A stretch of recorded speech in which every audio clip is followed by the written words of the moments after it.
Yun, no? So guys, kakagaling ko lang mag-donate ng dugo sa Dayas Lokal.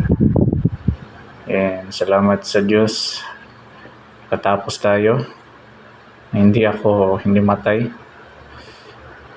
Ay, hawa tulong talaga. So, ngayon, diretso ako dito sa Deka, nagpapahinga. Medyo pagod yung katawan ko. Siguro, side effects na din yung pag nawalan ka ng dugo ba. And later, mamaya, walang tulugan na. Kaya, sinusulit ko din yung pagpapahinga ko. Magpe-prepare kami para sa pagkain. So, yan.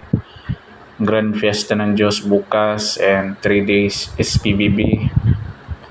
Yan. Atin na natin. Salamat po sa Diyos.